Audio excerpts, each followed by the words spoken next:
Look, if we look a little deflated right now, it's because we just had a tech issue that caused us to have to... We had the best episode ever, honestly. Yeah, we were on a roll. You don't even know how good that episode was, and you never will know. I feel bad for you guys. Yeah. I feel there were people peeking in from the windows like, whatever's going on in there, I need to watch it happen because it is both informative and entertaining and heartwarming and family-friendly. And hilarious, and I wanted to give them my money and also food.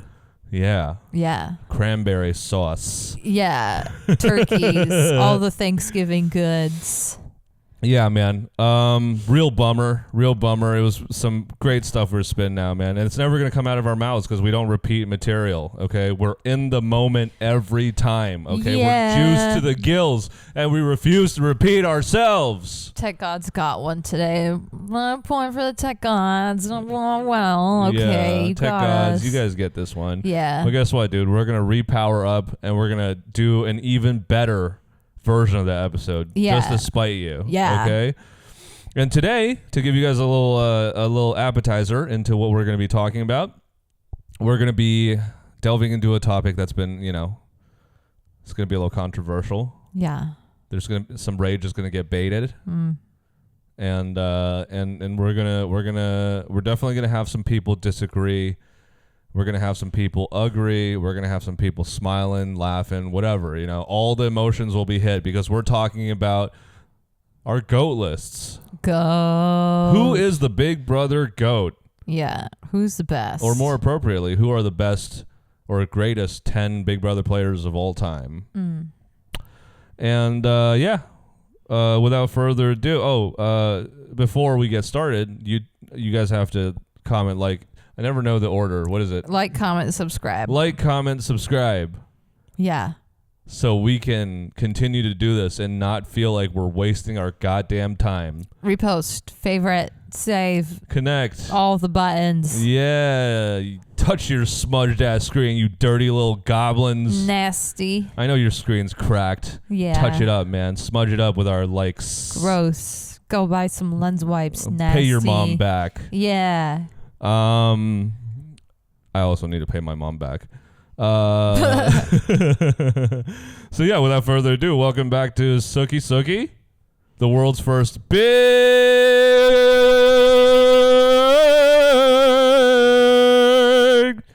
brother traders sports podcast. Nice.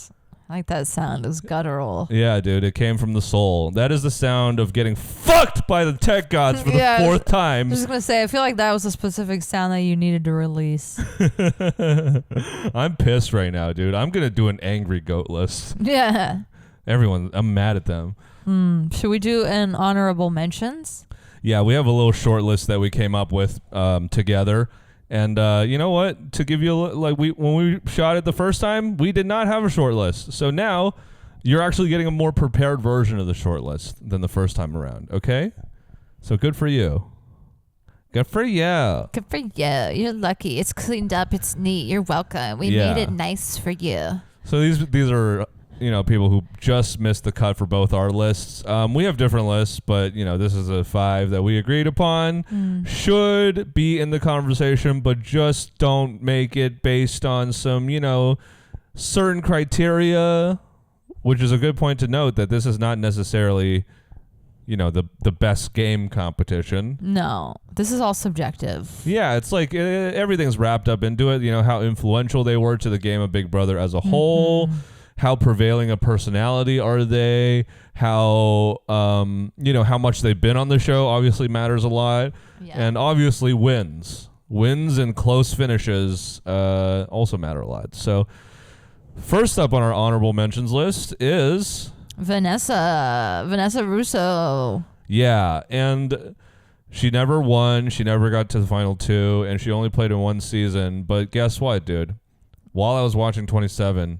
I kept hearing her name pop up. Yeah. 10 years from her season happening, she was still being mentioned constantly. And it's because she had such a singular, I don't know what it is about her, but she captured our hearts and minds. She captured something. Yeah, dude. She was simultaneously grossing us out, but also like representative of us. Yeah, and also our sister, and also our aunt, and also we wanted to like help her and fix her. Yeah, we all know of Vanessa, but we all are Vanessa. Yeah, and we don't want to be. We don't want to be, but we also do want to be because she's awesome. She literally is a freaking DJ, lawyer, poker winner, guerrilla enthusiast.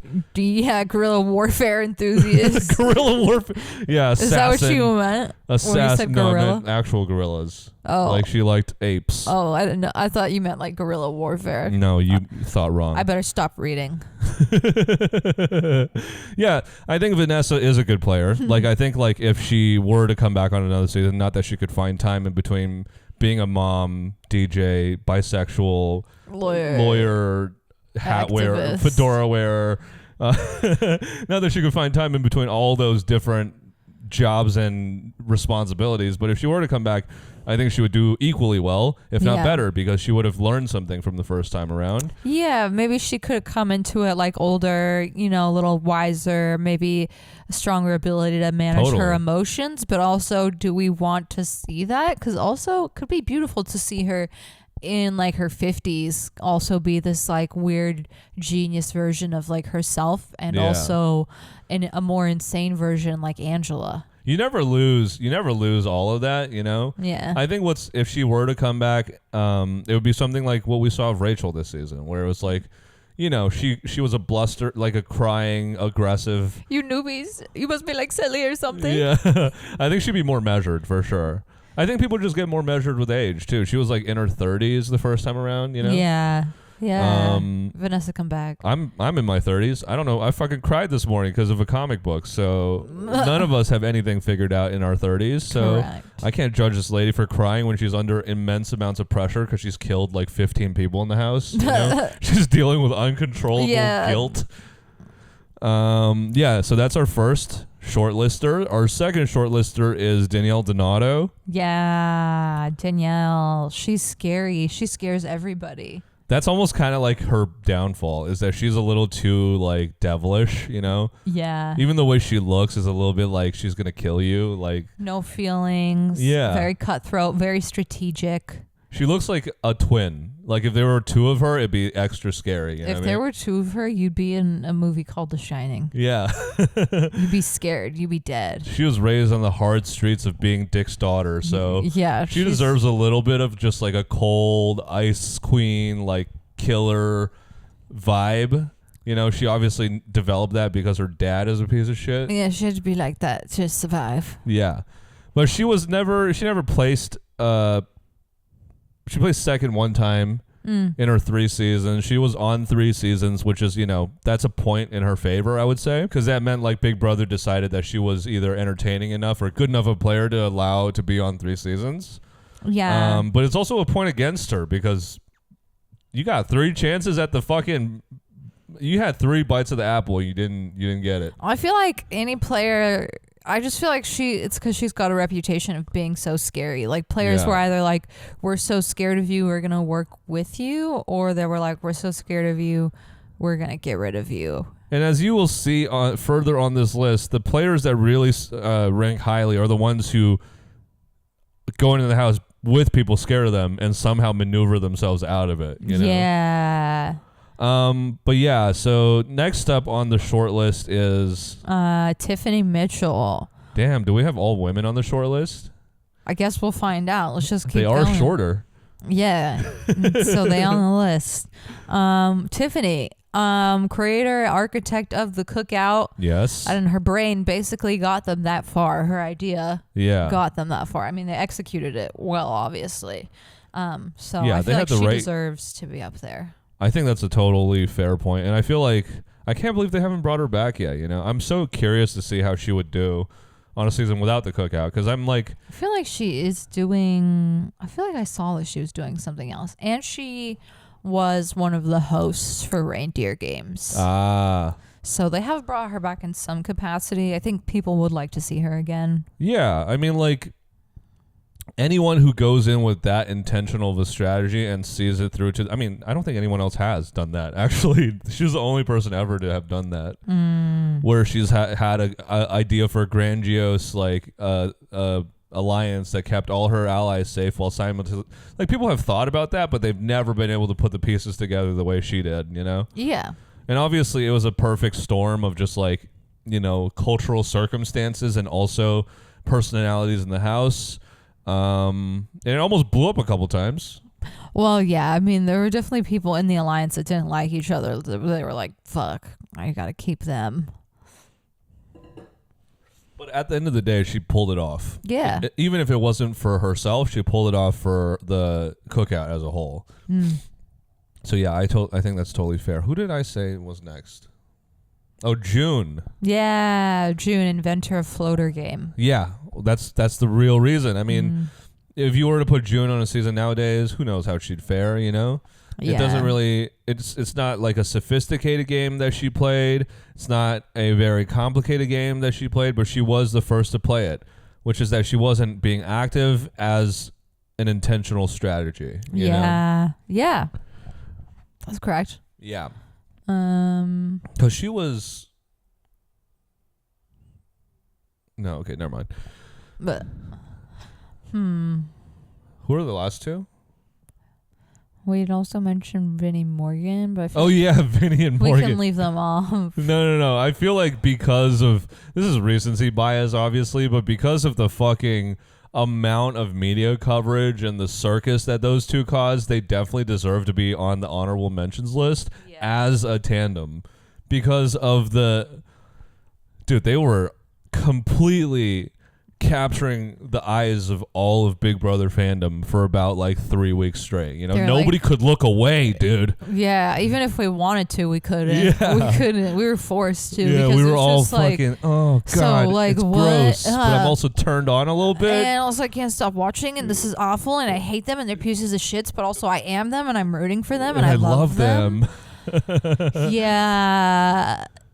Them as a collective, they were like a snowball that just kept getting bigger and kept taking people with them and absorbing people. And like in terms of like, if you think about people who have gained Big Brother fandom, you know, people who have influenced the Big Brother fandom in a way that's like grew the fandom in a way, you know, I think of them, you know, like they put a lot of like a lot of people who never watch Big Brother have. Not a lot of people, but like several people have seen this stuff, like, you know, just pop up on their feeds and whatever. Yeah. So they were news, and people are still talking about them, and clearly very influential. We'll see what kind of lasting power they'd have. I definitely think Morgan's coming back 1,000,000%. Yeah, they will bring her back. Vinny is more of a gray area just because of the sussy stuff around his girlfriend, but I don't know if he would come back or the Big Brother would want to like deal with that, or I guess if they're both willing. Deal with what? More viewership? I don't know. We'll just see. We'll see if like Vinny cares more about his mental health than perception. Like clearly not, dude. Clearly not. We'll see. Oh, you know who else was on our list? Frankie Grande. Oh yeah. Yeah. Frankie makes it because Frankie's just like powerful. Yeah. Undeniable. Won't stop trying to be involved in the game in some way, shape, or form. Yeah, and he's like around. He's he's a set piece in a lot of different seasons. I've seen him literally in the audience before. Yeah, I love that though. I feel like that earns him a point in my like being as famous as he is, and also still just loving the game and staying around the game. Yeah. And like not like that just means he loves the game. And on his first season, he was an incredible player. He was just against the likes of like Derek and Cody and Nicole and all of these lasting people who went on to win the show. He potentially could have also beaten them in that season had they not had that twist. Like he's also another victim of a twist. 1,000,000%. And like that season is just so ridiculously stacked that I can't fault anybody for losing that season. Yeah. Especially because he did have such a strong grip. Like he was the only one to really challenge Derek. That's fucking crazy. 3 people in that season won Big Brother. Yeah. That's fucking nuts, bro. That is kind of fucking nuts. Crazy. And all 3 of those people are on my list. Yeah, me too. That's fucking nuts. Yeah, there's 3 of the top 10 players on that season. So Frankie crazy. making the short list definitely makes sense, because I would say like he wasn't the 4th best player on that season. He was the 2nd best player in my eyes. Well, yeah, in the context of that season. Yeah. Yeah. Like just within that season. Like if he had won any season, even if he had won reindeer game, I don't know. I don't think he'd make my list if he won just one season, but I think if he won 2 seasons, or not won 2 seasons, but like he got far in season 16, they came back and did another season and won, then he would be like 2 or 3 on my list. You know? Yeah, he would make my list. Yeah. Yeah, and that's our short list. Every one of these people has an argument for being the 10th spot on this list. You know? Yeah. But no higher than that, really. You want to get into our top 10? You know what? The first time around, I went first. You go first. All right. For my number 10, I put Paul. Ooh, that's crazy. He makes my list. I just put him low because he never won, because ultimately, like, jury management was his biggest downfall both times. You had to at some point know that like people were going to get together and talk in jury, at least on your 2nd season, and realize like, oh, we can't all be Paul's number 2. What? Yeah. But I think if he came back, like he's got a lot of skills that I feel like are similar to that of like another well-rounded player, that like he would be able to come back and play a different game. Yeah. But he just didn't win, and I feel like because his downfall was the same both seasons, that's why I rank him lower. I think like he's probably one of the more vicious Big Brother players too. Like not cutthroat, like vicious. Like he's willing to go to lengths that other people won't go to. Like psychological warfare. Yeah, like beyond gameplay, like literally like trying to wear somebody down. Yeah. Yes. And like I don't know how I feel about that, but I think it's funny.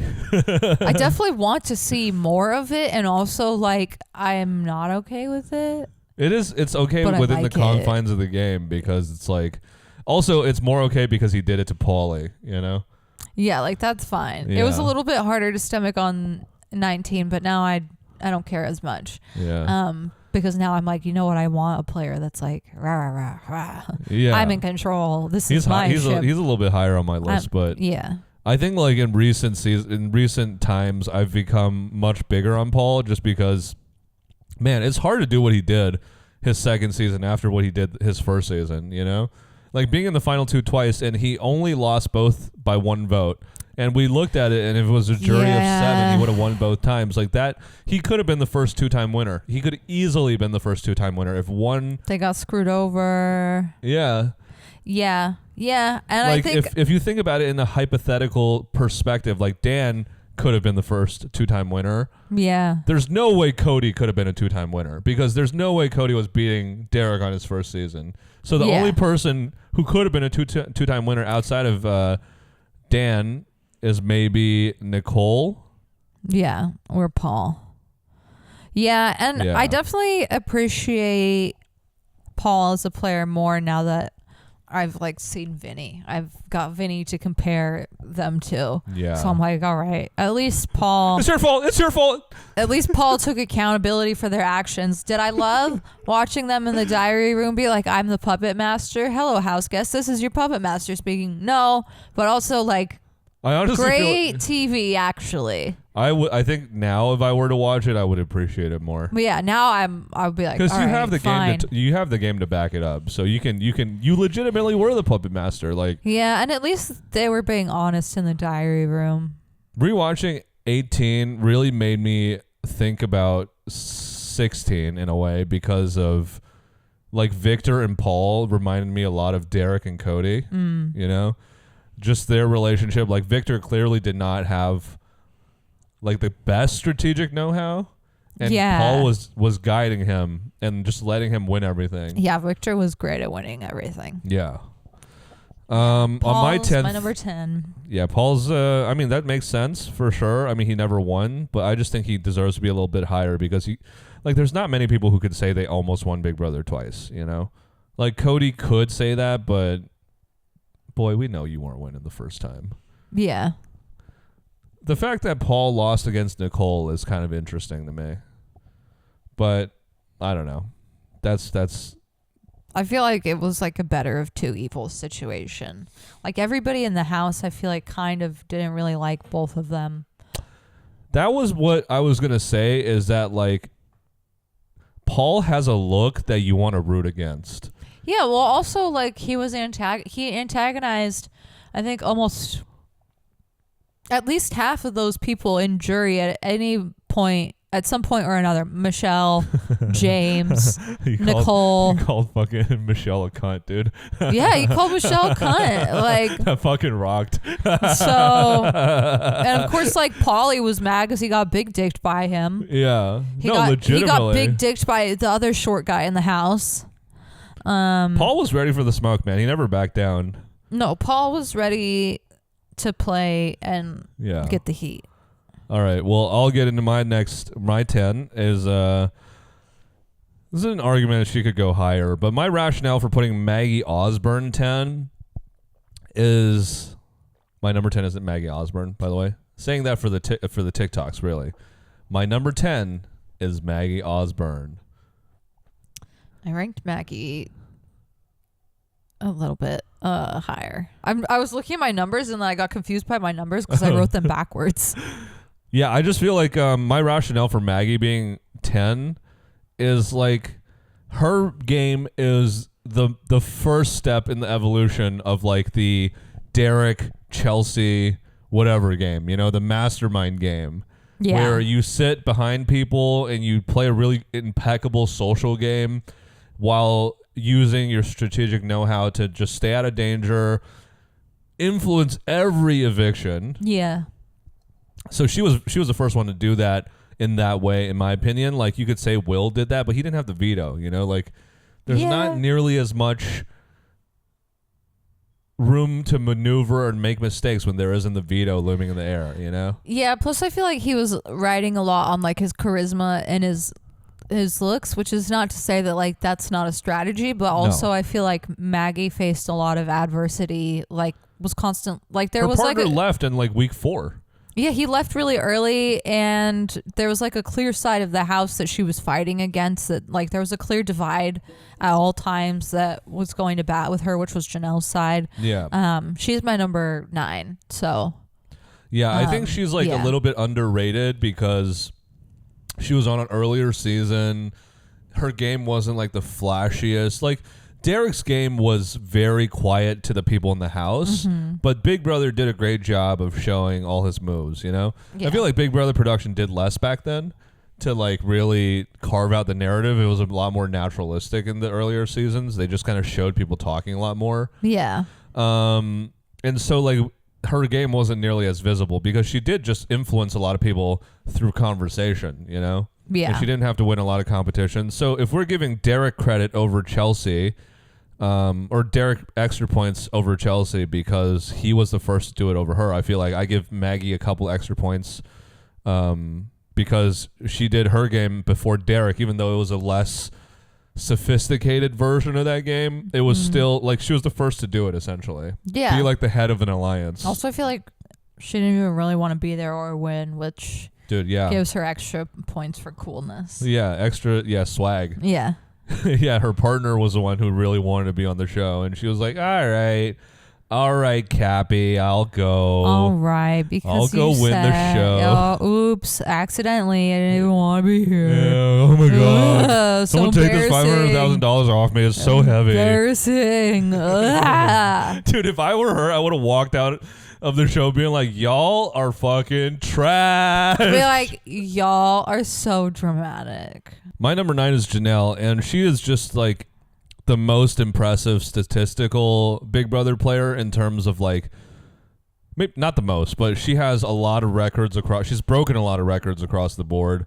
She broke the record for number of days in the house. Yeah. She broke the record for number of competitions in a single season. She broke the record for number of competitions overall. Yeah, and she had like the longest running record for vetoes, right? Yeah.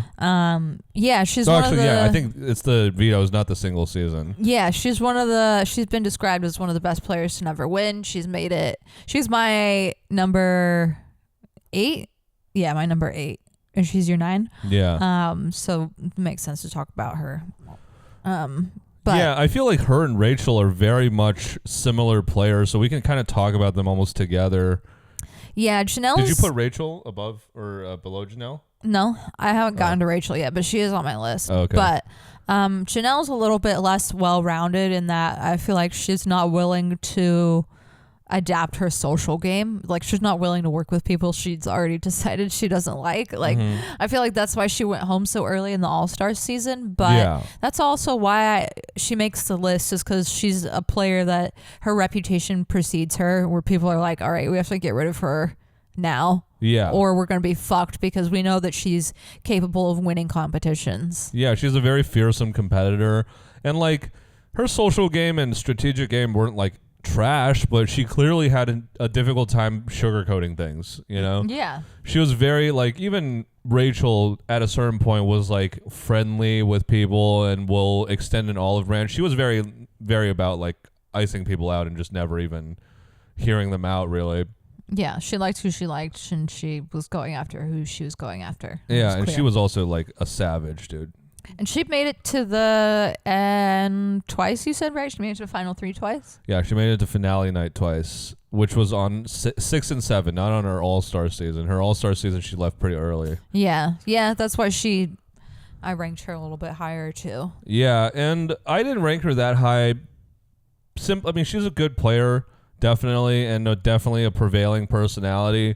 She just always got in her own way, and she always choked it at the last second. So... Yeah.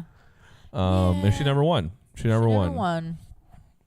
And who's your next? Who's at your number 9? I already did. My number 9 was Maggie. Oh, okay. And my number 8 was Janelle. Who's your number 10? Was Paul. Oh, right. Okay, so we're at your... Okay, so I got to do my number 8 now. Yeah. Which is Rachel. Nice. And like I said, Rachel and Janelle, a lot of similarities. Only difference, Rachel's won. The biggest thing I've seen that she has over Janelle is that she was able to grow as she aged, you know?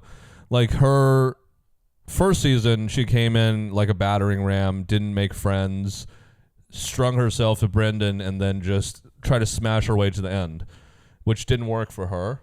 Yeah. You know, second time, she was a little bit softer. She made a couple of friends and, you know, had a couple allies outside of Brendan, like Portia, you know.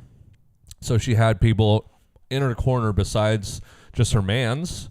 And then her third season, she didn't have Brendan, and she had to completely adapt. She did Traders without Brendan, but this is like one of her first times being without Brendan on TV. And she mentioned it a bunch of times at the beginning that she doesn't really like know how to play her game without Brendan. And she was able to adapt and remain off the block the entire time until she was eliminated in a twist. You know? I'll say more about her later when I get to her on my list, because I ranked her a lot higher. But it is so crazy to me that she was like, I don't know what to do without Brendan being here, because I'm like, you say that like you weren't trying to drive every decision between you and Brendan, and also like you were winning all of the competitions. So yeah, but I'm sure like Brendan just gives her the emotional support that she wants, you know? Yeah.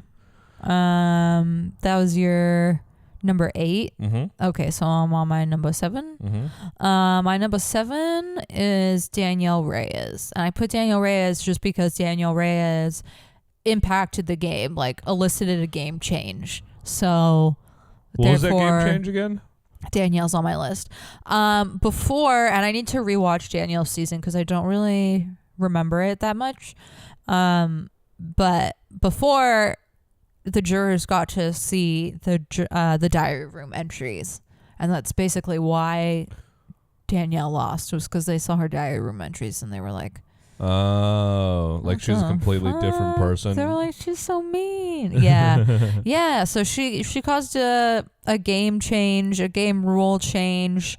I feel like she is smart, can be messy, but game change, you know, and somebody that we always talk about, somebody that is never far from like any conversation. Yeah, I mean, for how little she's actually participated, like 2 seasons, 1 regular season, 1 reindeer games, she's talked about constantly as one of the greatest players to never win.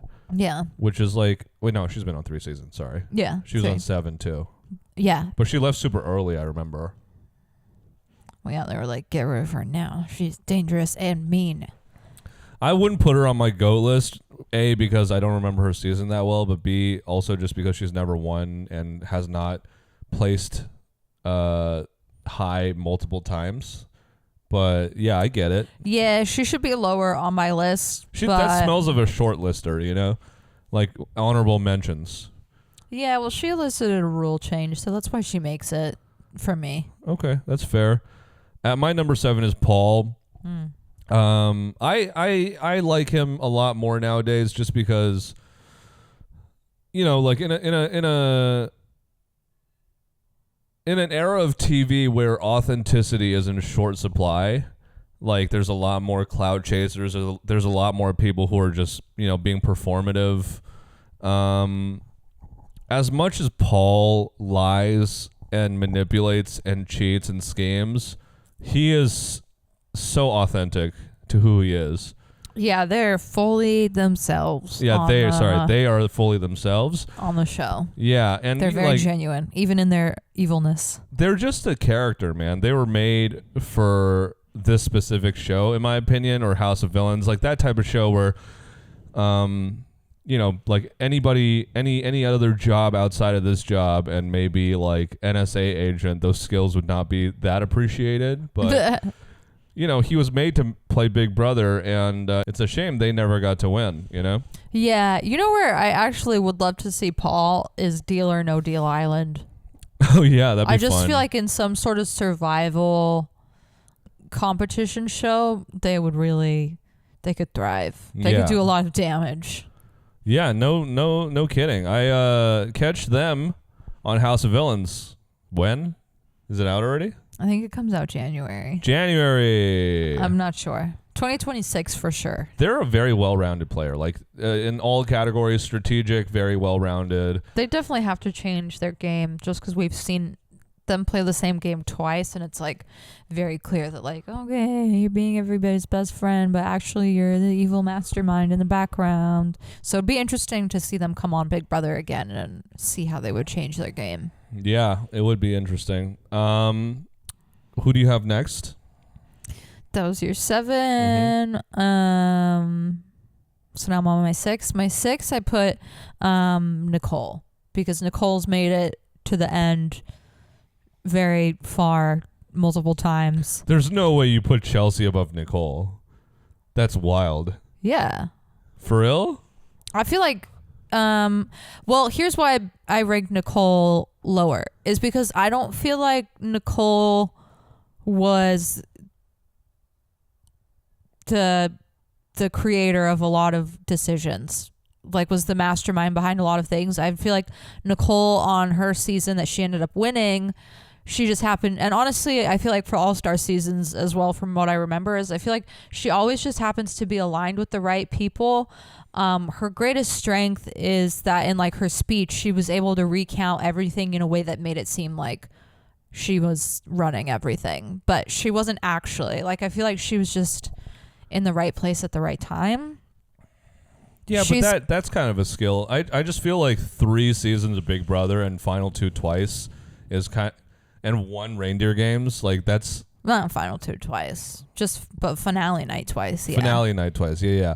And 1 reindeer games. So like in a way, she's technically the first 2-time winner. Yeah, I just feel like she got carried in 2 of her seasons. One of them by like just being aligned by like the right people and a showmance, and then the second one, I feel like she just had like great relationships, which I can't really fault her for in the All-Star season. But yeah, I don't know. I don't feel like she's pulling a lot of strings or masterminding a lot of things. She just is like, yeah, she got into showmances and then kind of made the best of those showmances for the most part. Not even just the showmance. Like, I feel like her season that she won, she just always happened to be aligned with the right people, or I mean, I guess, I don't know. I feel like I still ranked her as high as she deserved. I feel like she wasn't like a super active player. I feel like she knew when to be active. She was not overly active. I agree with you on most of this. I just feel like the amount of time she's participated and the amount of time she's won or been close to winning is too hard to deny. Like, even if you you can't fall ass backwards into the final 3 multiple times. Yeah, I just also think, like, I rank Chelsea higher for reasons that I'll say when I get there, but also, like, we have to give Chelsea more time. Like, no, Nicole's had more time to do more seasons. That's not fair. Chelsea has been removed from the show for, like, 1 season. And also, I feel like Chelsea was the mastermind of a lot of things that happened. Yeah, but, like, that's kind of like the argument, like, do you rate higher an athlete who had a very short career but was very hot during that career, or do you rate, like, is it more important to be an athlete that's performing over a longer period of time like LeBron, you know? Like, I feel like both have their merit, but if you're able to do it for longer, over a longer period of time, it means that not only did you adapt your game to different circumstances, but you were able to adapt to yourself being different people at various, because I'm a different person every 2 years, you know? Yeah, I just think, like, also Nicole's game on multiple seasons was, I felt like, unnecessarily messy. Yeah, I still rank her high, but I just feel like she did a lot of unnecessary damage that she didn't need to, and let's not forget, like, she only won by a small margin. Yeah, and she was actually going to take Corey to the final 2. Yeah, like, I felt like her jury management was just as messy as Paul. And I feel like she was carried by just, like, a lot of the players that she was aligned with. But I still feel like she's an impressive player, which is why she still makes my list. I mean, if you think about it, both times she was in the final 3, she didn't have a choice whether she was going to make it to the final, you know? Yeah, she didn't win the final. Yeah, HOH. so it wasn't up to her whether she was going to win the game, which is, like, that's not a huge point against her, but clearly, you know, it was up to the voters at that point. Yeah. It was up to Paul to select her. Yeah. In her first season or second season. Yeah, well, there's no way he's going to win against James. Yeah. That was for sure not happening. So he made the right choice, but, you know, like, she didn't win by merit of herself. She just had a great circumstance. Yeah. And I almost feel like Corey getting eliminated early, like, she won the game because of that. Because if she had gone according to plan and been in the final 2 with Corey, she probably would have lost. Yeah. Well, I think Corey was overall more likable. He had less, like, blood on his hands, and he had, like, a more stacked resume. But, that's enough about them. Who's your number 6? My number 6 is Chelsea. Well, I already talked about Nicole at length, but I have Nicole 5 because I feel like the amount of stuff she's done is just too hard. Like, she's not my favorite player. I don't think anything she's done has been astounding. I think it's just the fact that she's been able to do it so many times successfully that you have to respect it, you know? There's no denying, like, I mean, on reindeer games, she's playing against a bunch of killers, too. And she made it to the very end. So, in a way, that's impressive, you know? But Chelsea is at my 6 because she played a Derek Light game. It wasn't as clean. It wasn't as perfect. And it happened 10 years after Derek did it, you know? So she's had 10 years of additional information, which is why she's 2 spots under Derek. But she did use all of the tools put in place by people like Derek and Will and, you know, all these strategists before her successfully, which is not something everybody's been able to do. Like, everybody knows about what the right moves are, but in the moment it's hard to actually know exactly what to do, you know? Yeah. I feel like now I'm looking at my list and you said no more edits, but I'm like, damn, I think I ranked Chelsea maybe higher than I should have, but I'll get there when I get there. Yeah. She's at my 6, and I think she is a really impressive player, and I think she absolutely has the potential to go higher on this list if she participates in more seasons. Yeah. And has good showings on new seasons and this and that. But it's just too early to tell because she just left last season. So as of right now, the fact that she made the list at all is kind of impressive. That's how, like, shiny her diamond game was. Yeah. My game is like a diamond. You can see it from any angle. She kept saying diamond. It kept shining. It keeps shining every day. It's beautiful from every angle. Yeah. But it really was. She won 4 HOHs. Like she competed, kept herself off the block when she was on the block. She was on the block for AI Arena, and she pulled herself off. Mm-hmm. And that was very likely the week that she would have gone home. Yeah. You know? Oh yeah. So she was in adversity. She had her alliance fall apart. Found a new alliance to essentially take her to the end. I'll say more about her when I get to her on my list. Yeah, and I'll just talk one more time briefly about Nicole. Oh wait, I already did. Never mind. Yeah, we talked about Nicole. My number 5, I put Rachel, and I ranked Rachel high just because she's done so many seasons. She has been pretty adaptable. I feel like from season to season, we've seen every season that you can see her in, you can see how her strategy has changed or adapted based on like what she had learned in a previous season or how she herself has changed as a human being. Yeah. And she's very adaptable. She's a freaking comp beast. She's probably who I think of first when I think about Big Brother, and in terms of like recognizability and like connection to the game. And also I feel like in her last season, let's not forget, okay, was she maybe eliminated by a stupid dumb twist that she couldn't freaking figure out in 3 minutes and she cracked under the pressure? Yes. But also coming in as somebody who had just already previously won, never being on the block, also not evicted by a single vote. I think that's why she ranks where she ranks on my list. Yeah, it's almost like her loss in 26 was like a further point in her resume. Yeah, exactly. Because like she really transformed herself. You know, obviously she's a little older. She definitely can't compete as well as she used to. Yeah. Which is, everyone slows down when they're old, so there's no shame against that. But the impressive thing is that, I mean, the 27 got her on my GOAT list, to be honest. Yeah. Because her win was not super impressive to me. Her first season definitely wasn't super impressive to me. Yeah. But this season, it was like, oh, this lady has matured. Mm-hmm. She is way more willing to bite her tongue and let people talk themselves out, Yeah, and also because she wasn't, I mean, she came close in a lot of competitions, but she was not winning. And you could definitely see that was like psyching her out. Like she was like, I'm just not good at these. Like I used to be good at these before. Like literally like week 2 was having a meltdown, and it was like, all right, this is the first HOH you've technically been allowed to participate in, lady. Give it a break.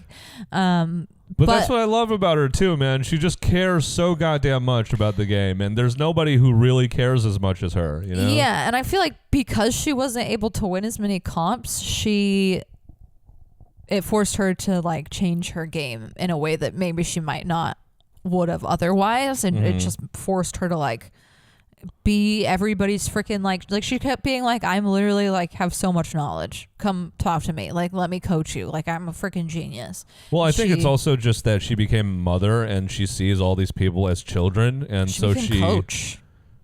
She became coach.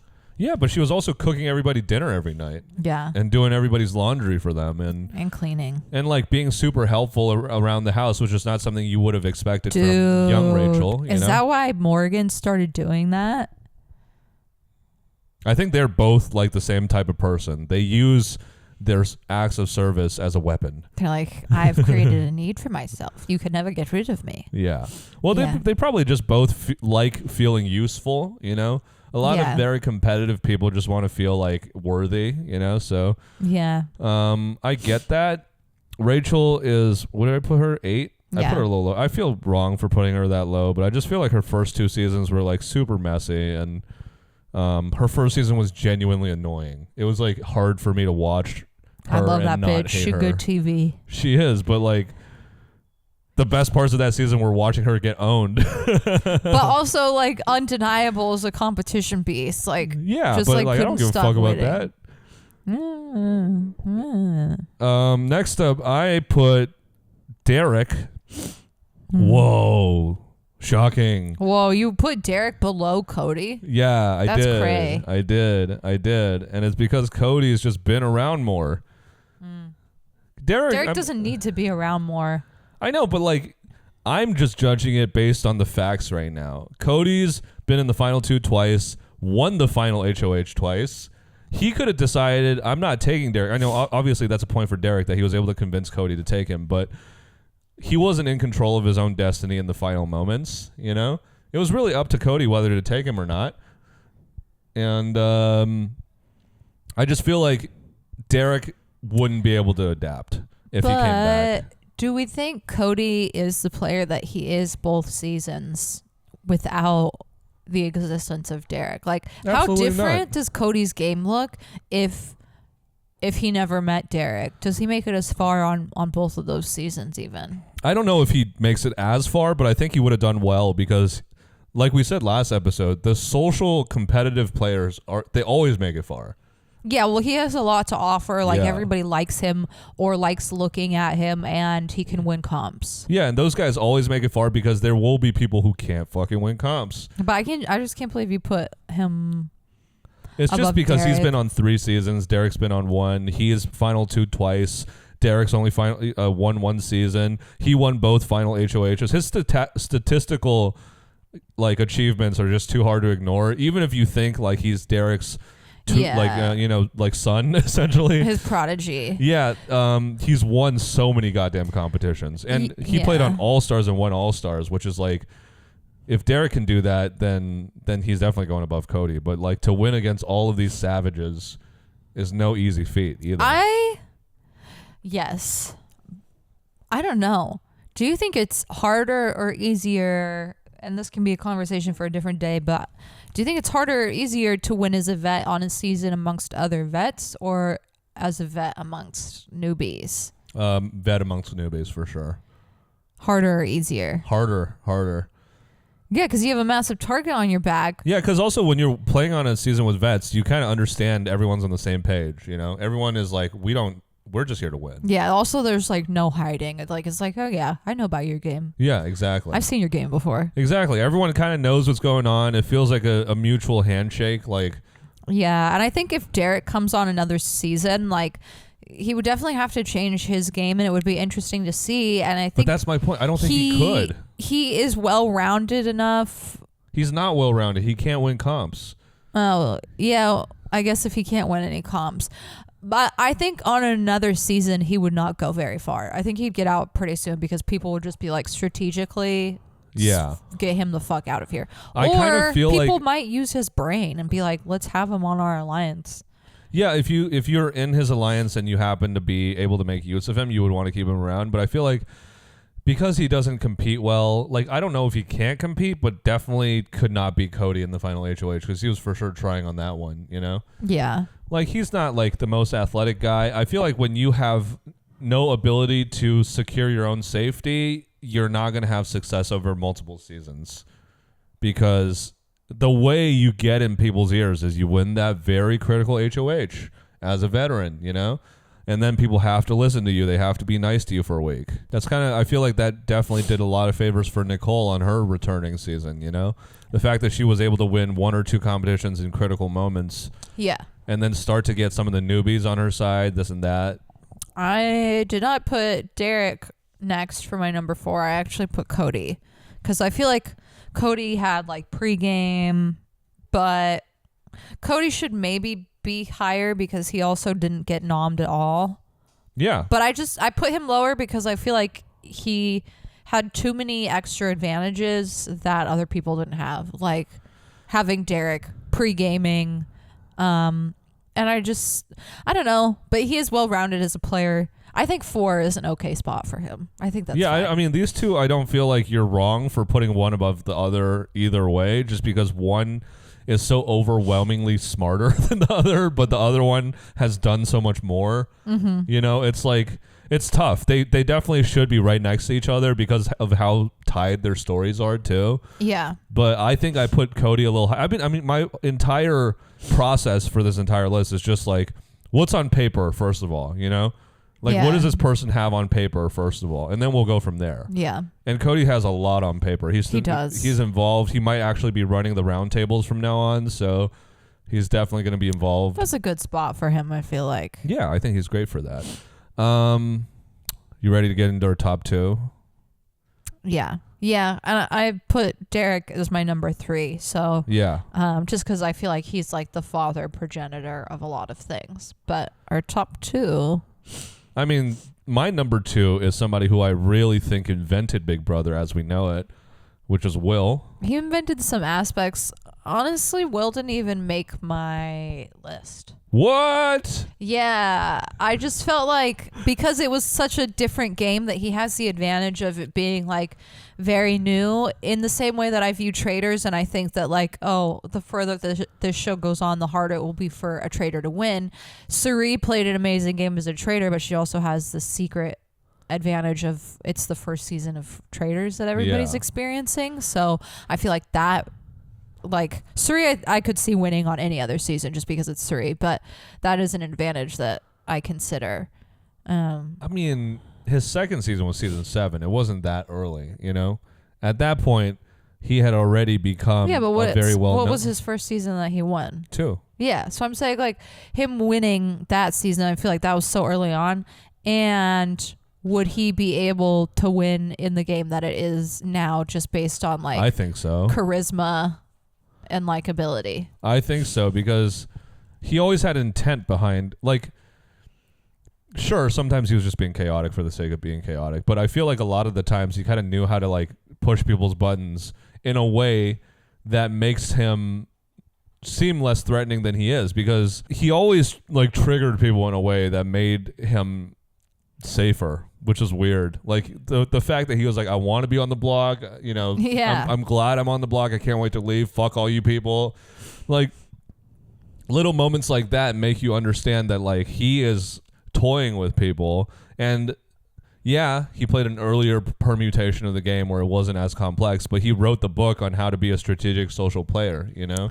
Yeah, he's like the father of a lot of things, but I just don't know. I would want to see him on a more modern season to reconsider if he should be on the list or not. Because I just don't, like, if he can win competitions, then I think he could make it far. But I don't think he gets by on just a purely social strategic game at this point. Yeah. And he's never going to come back, so we'll never get the answer. But I just feel like he is the father of... Because the first season, Big Brother was so different. You know, first couple seasons, like, he kind of changed the game in a way because it became less of a popularity contest and more about, like, who am I aligned with? You know? I don't need everybody, but I need people who are going to be keeping me safe. Yeah, maybe he should be on my list because now that I'm thinking about it, I feel like anybody like the Zach Rances and the Jimmys and even the like Joshes and the Pauls, anybody who comes in here to try to like cause controversy and and just like cause drama for TV, I feel like it's just they're a little not ripping him off, but like that is a little bit, you can see Will in a lot of 100%. A lot of people in there's always somebody that season that's like, I'm gonna be the guy that's like, I'm here to cause drama and I don't like anybody, and you know how like everybody has those big rehearsed moments nowadays? I know. Will's the reason for that because he was just doing that, being himself. Yeah, you know? He just is like a showman. Yeah, he's a very theatrical, flamboyant guy. And obviously has no problem with like how feminine he can be. Ham daddy. Yeah. So he's my number 2. And my number 1, who's your number 2, by the way? My number 2, I put Chelsea because I feel like... Are you kidding? Yeah. I put Chelsea because I feel like Chelsea, one, masterminded a lot of decisions in that season. But 2, yeah, you can say that about everybody in the top 5. Oh, let me freaking finish. 2, did a game that I feel like is getting increasingly harder to pull off in this day and age, that like it's getting harder and harder to replicate the kind of game that like Derek did, and hers is not near perfect, but I also see her as like a very well-rounded player that can do well on another season. And I feel like season 26 was a very chaotic, tumultuous season. Yeah, there was a lot of change happening, and I feel like there were so many moments where I was like, all right, and now she's fucked. Okay, and now she's fucked. And she just kept being able to handle herself. She faced a lot of adversity and was able to adapt and talk her way out of different situations, or somehow just like come out of situations unscathed that I otherwise would have been like, why wait, what? Why are you safe? Yeah, but again, her winning the game was contingent on Mackenzie taking her. Like, she didn't ultimately have the choice. I'm comparing her with people who've never been nominated, who've won the final HOH twice. Like, I can't possibly put her that high. All right, well, that's fine for your list, but I put her that high for my list. I know. I'm just saying, like, I disagree, but I get it. I mean, she's a very like fresh on our minds. And I just think, like, given time, if we see her on other seasons, like, I see her being able to go She's far. not appearing on no other season. She fucking has that homophobia scandal thing, so CBS probably won't care. They don't care. That's too sticky, dude. I feel like that's too sticky for them to maybe in 5 years, but that's crazy though. Chelsea at second. You've lost your damn mind. I don't think so. You're cooked in the brain if you think Chelsea's second. Who your one? I think it's also the same as my one. Yeah, I think it's unanimously Dan. Yeah. Dan is not only a player that I think can succeed in modern Big Brother. He's a player I think would dominate harder in modern Big Brother. I don't know if I agree with that. What are you talking about, dude? Just because I feel like in the modern Big Brother empathy culture, Dan would know how to play that better than anybody. Yeah, he would, because I feel like Vinny is kind of like a ripoff of his, but actually, like, Vinny is like a weak, wet blanket. That's just who he is, but that's who Dan plays. Yeah.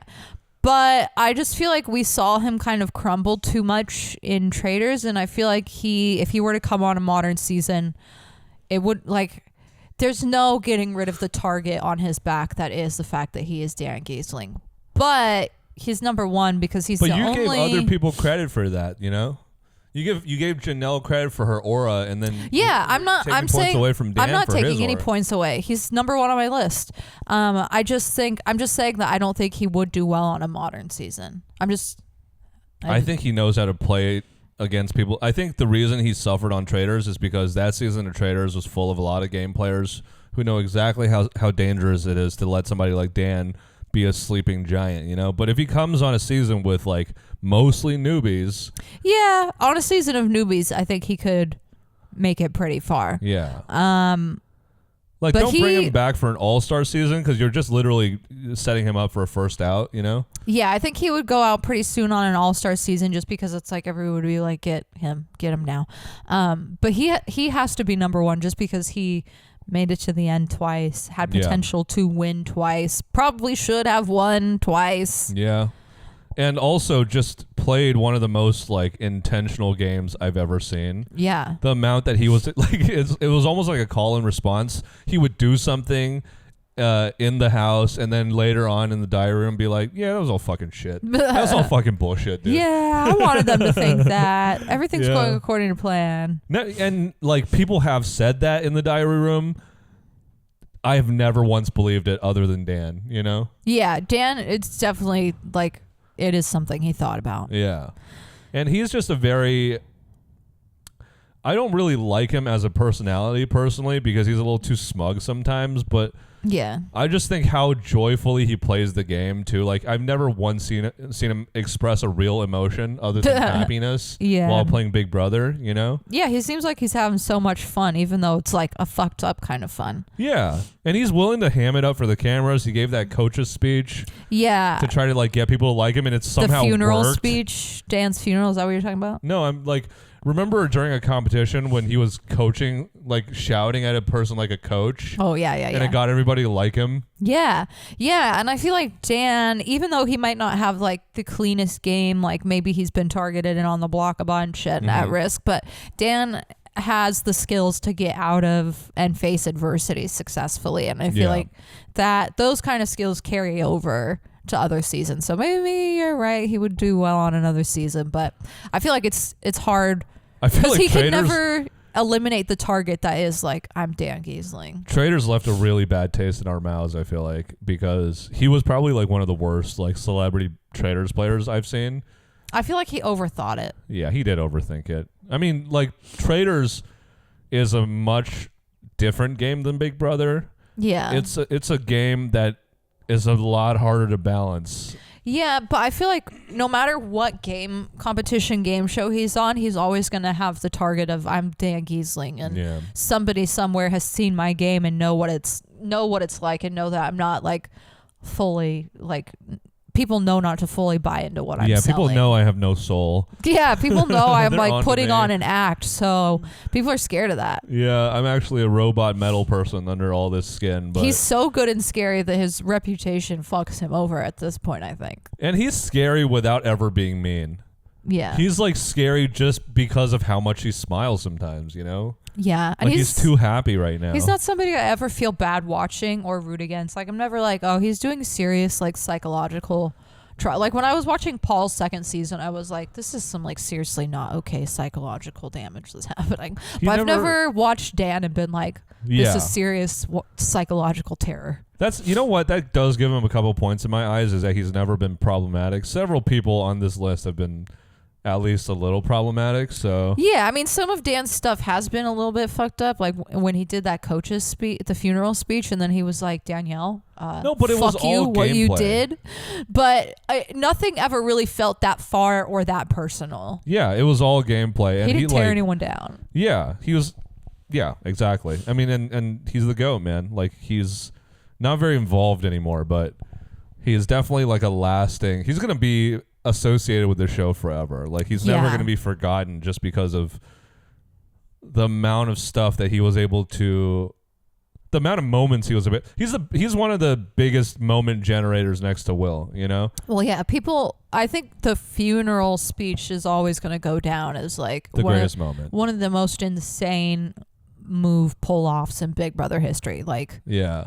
Nobody's topped that since, and so we're not going to stop talking about it. No one's even tried to do anything that sophisticated where it's like you don't alert your ally so that you can get a convincing reaction. Yeah. Because you're so sure that this reaction from her will elicit this reaction from this other person. Like, that's psycho shit. I feel like I've seen like Paul is like the closest we've gotten to seeing somebody do something like that, but you have to be audacious. Nobody's come that close to like, I want to just watch somebody else be locked in a room for 24 hours, not allowed to do any game talk, emerge with the greatest speech Big Brother has ever witnessed. I mean, dude, watching it, you're like, there's no fucking way this is going to work. Because it's not a good speech. I remember it not being the best speech. I remember being like, this is not selling it to me, you know? He's number one. And then everyone buys it. I don't know. It's the Dan Giesling magic. He was number one. I feel like that is the one that everyone will be okay with, is Dan number one. Maybe some people will put Will number one just because he's handsomer, but I think it's pretty hard to deny like Dan's impact on the game. And also, Dan made it so far twice, so yeah, that's undeniable. Yeah. So how do you guys feel about this list? Rage baited. If you're angry, I'll give you my personal address and you can come fight me. No, we have a dog.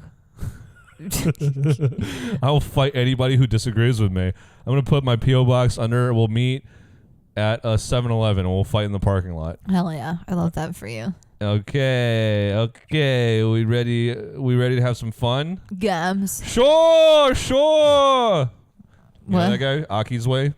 What is that? He's like this fucking guy who runs a deli on TikTok, and he makes people ridiculous sandwiches. That sounds yummy. Yeah. We're going to be building the biggest Big Brother bust. Woo! Say that 3 times fast. B B B B B B B B B B B B B B B B B B. B B B B B B B. Did you accidentally try to search cappuccino for some porn and end up here? Whoops. Welcome to B B B B B B B B B B B B. Exhale B B B B. Yeah, so our categories are brain, body, mouth, spine, and heart. Yeah. Brain is strategy, body is comps, mouth is social, heart is endurance, and spine is X Factor? Spine is X Factor. Spine is just whatever makes them special. Yeah. All right.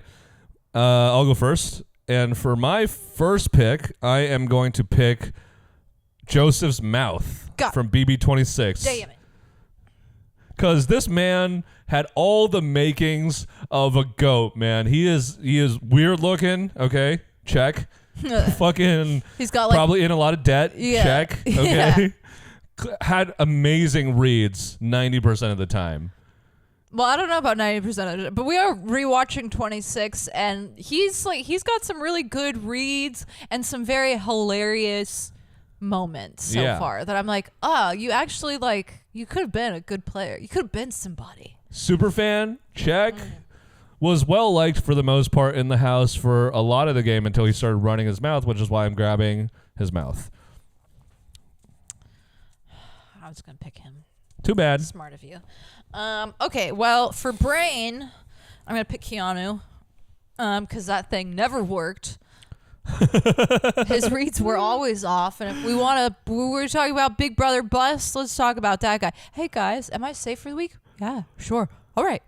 Thanks for letting me know. Yeah, I mean, he's a bust even though he made it to Final 5. Yeah, he's a bust. Because he could have won easily to me if he just had any social wherewithal. Yeah, if he at any point realized, oh, hey, maybe I should stop aligning with the person who's fucking me over, Vinny. Yeah.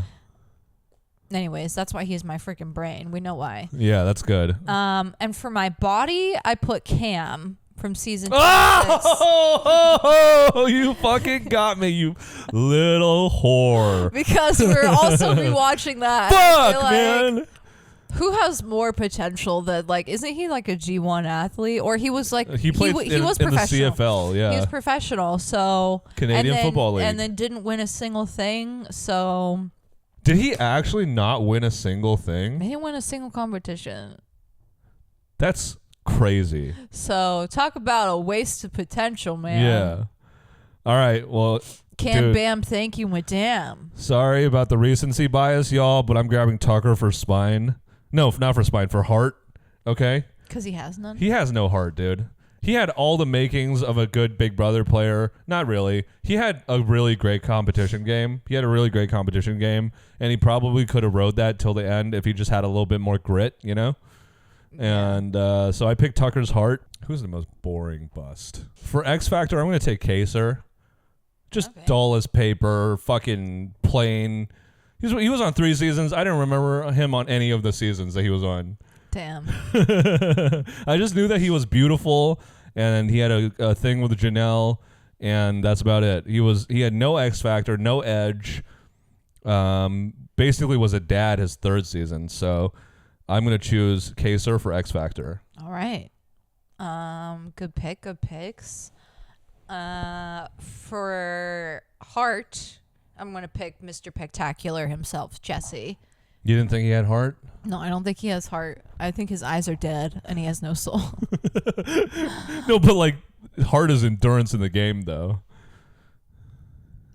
Yeah, I don't think so. Because I feel like Do you think he gave up? I feel like there's a component of the game that requires a level of humanity to understand that I think he maybe doesn't have. Yeah, I get what you mean. Through no fault of his own, just born like that. I don't think he has the capacity to care that much about the game. Yeah, and I think he doesn't understand that he needs to work with people and develop relationships. I feel like there's that aspect that he just is not capable of doing. Well, isn't that mouth for social then?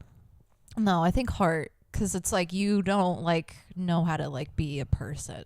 Damn, dude. Damn, dude. What and the also fuck? Because for mouth, I have a very specific pick that's so good. Also a little bit of a lot of recency bias for me. For mouth, I picked Lauren from season 27. Oh, that's good. Because she ain't saying shit. And you know what?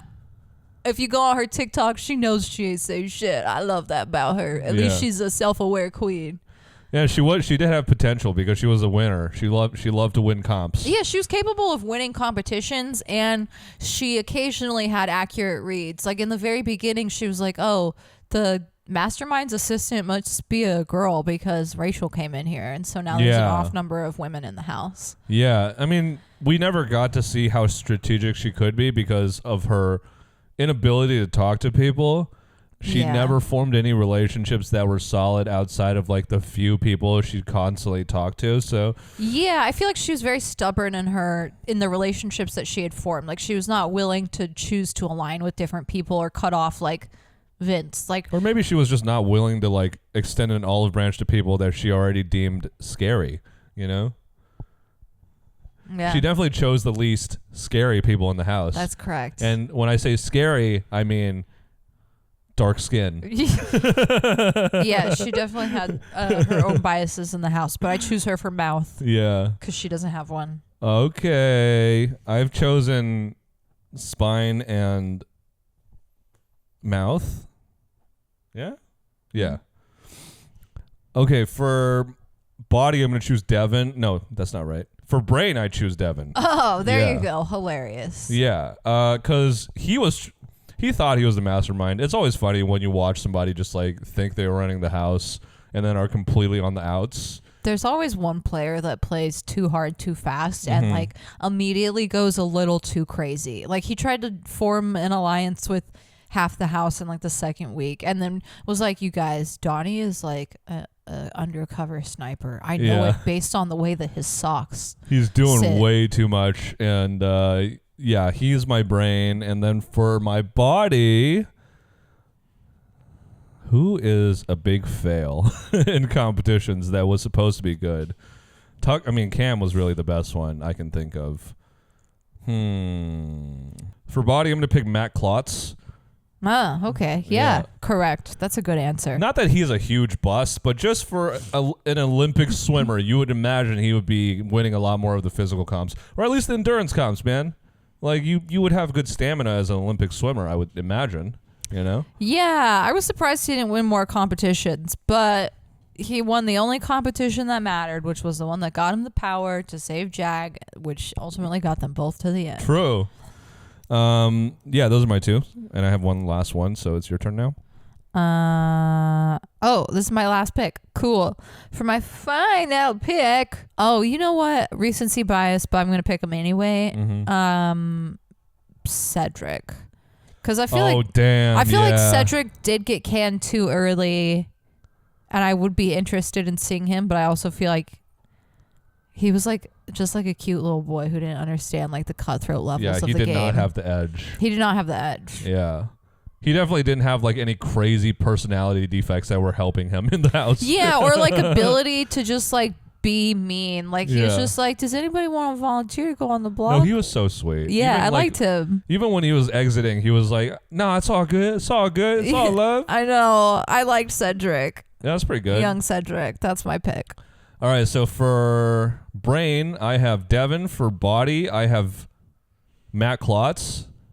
For mouth, I have Joseph. For heart, I have Tucker. And for spine, I have Kaser. For brain, I have Keanu. For body, I have Cam. For heart, I have Jesse. For mouth, I have Lauren. And for spine, I have Cedric. Dude, your player is going to be like, doesn't care about humans, but also wants to be friends with one specific guy. Yeah, He's and gonna also be really confused. Also has a problem with confrontation, doesn't like when people are mad at them. But also is very confrontational. And can't make eye contact at all. Yeah, the combo of Keanu and Jesse, he's not making eye contact. He's My player is homeschool. hella boring, dude. My player is just like fucking monotone as hell. With Joseph and Kaser in there. Yeah. They're just mumbling the whole time. Who do I have for brain? At least Devin? they have a good head of hair. Not between Devin. Not with Devin. Well, we Devin's don't know my if brain, dude. If Devin is bald by choice, but I mean between Kaser and Joseph, good head of hair. True. Who do I have? Tucker's also got good hair. Yeah. He loves puzzles. He loves puzzles. He also loves cocaine. He loves jungles. Because Devin went to rehab. Oh yeah. Yeah. Oh yeah.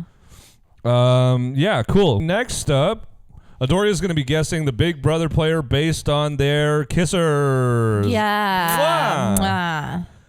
Let's look at these sloppy slut mouths and see if you can identify who we're looking at, okay? We're going to start you off with an easy little appetizer. This is a tandem.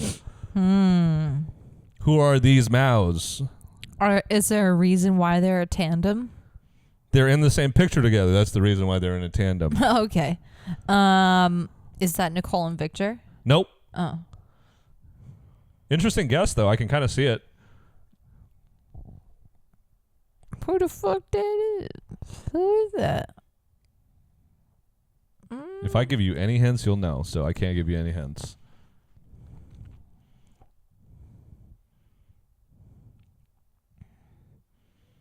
I feel like when I don't get it, it's going to be so obvious.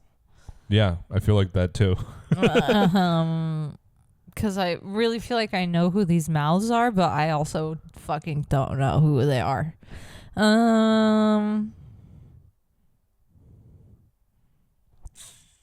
Is it Austin?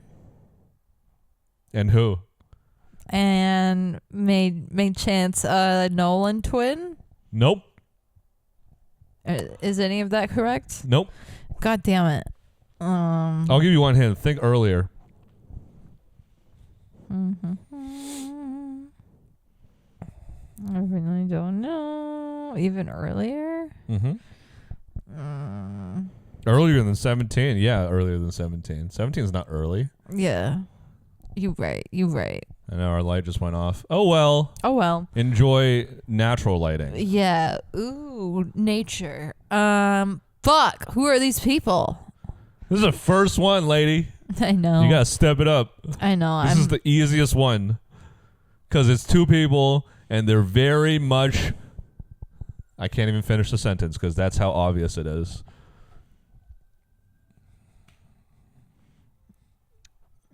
I give up. I don't know who this No, is. I'll give you one more hint, okay? And you give me one more guess. All right? Okay. You got it in you? Yeah. Okay, this picture, I'm not saying how it has something to do with the twist, but it has something to do with the twist. Oh. Okay. Is it Nokomis and Cowboy? Yes. Oh my goodness. You got it. The twist part. That helped me. Boom. All right. Okay, next up, we have this mouth. Is no lips. Very white teeth. Is this that Nick guy? No. Is it no lips, very white teeth?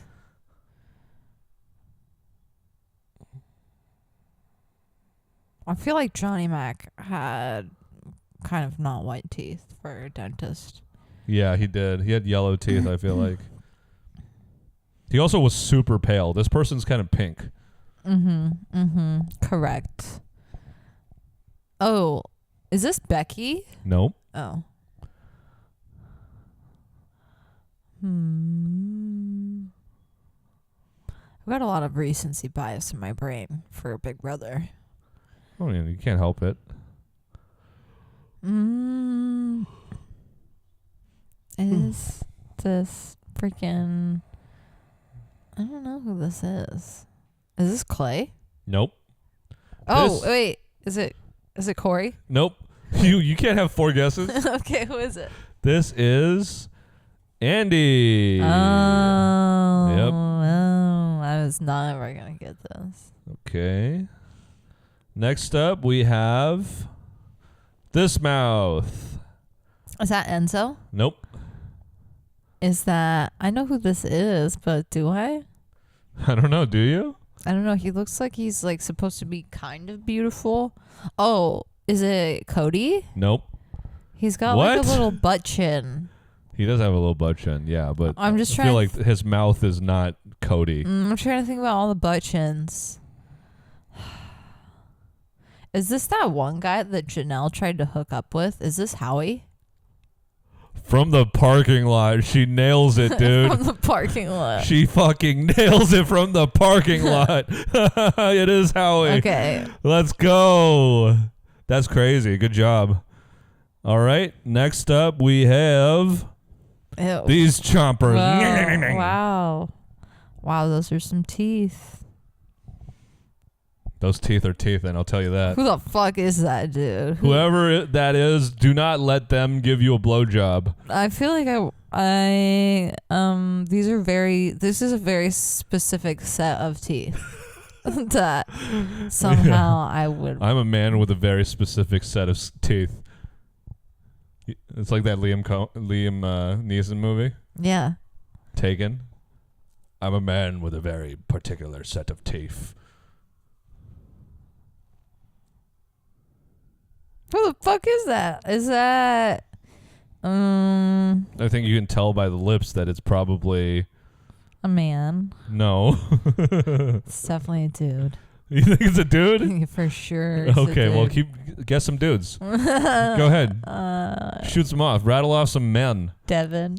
Wrong. Keep going. Fuck. Oh, I hate it.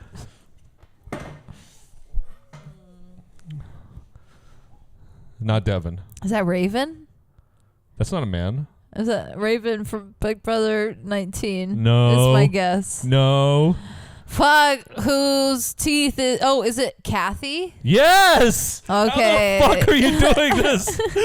How are you doing this? You're fucking insane. All right. Next up, we have these little lips. Oh, I know this one. Okay. You spent a lot of time looking at these lips, I'm sure. Oh. Never mind. I don't know it.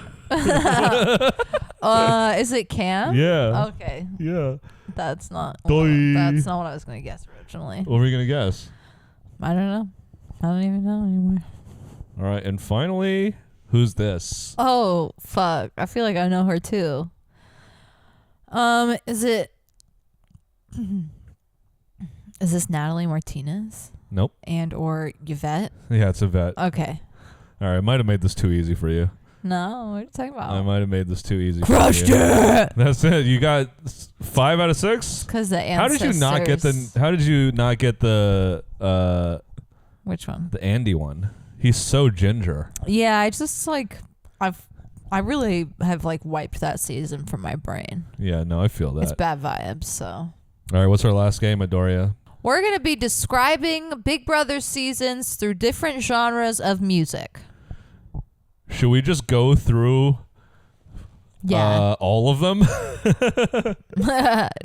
let's go from top, like the most recent seasons down. Okay. Yeah.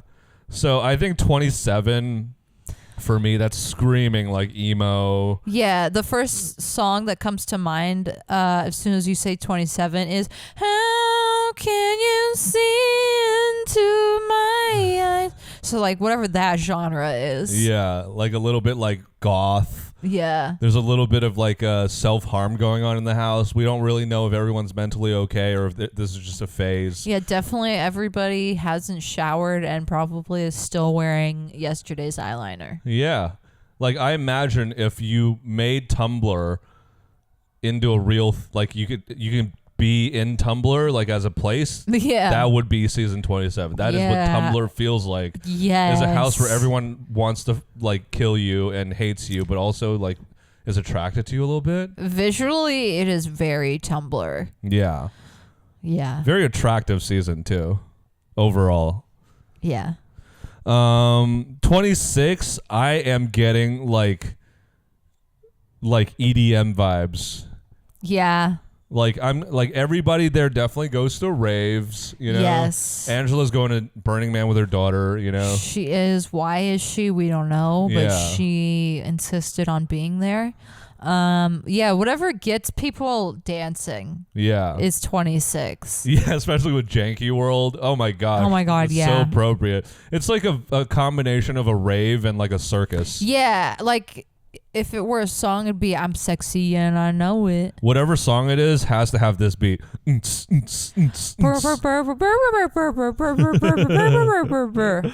Yeah. it's like that era. It's like the 2010 era of music. Yeah.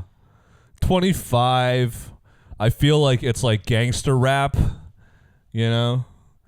I Was feel like 25 again? Was that Jag season? that's Jag season.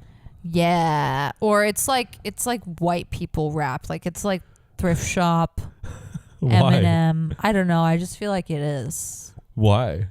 You can't just say it is without giving a reasoning. I don't know. I feel like Big Brother is white.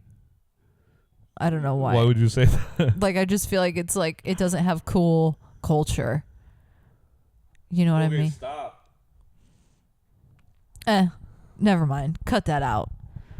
I just don't want to bring race into it. No, yeah, never mind. I don't know why I said that.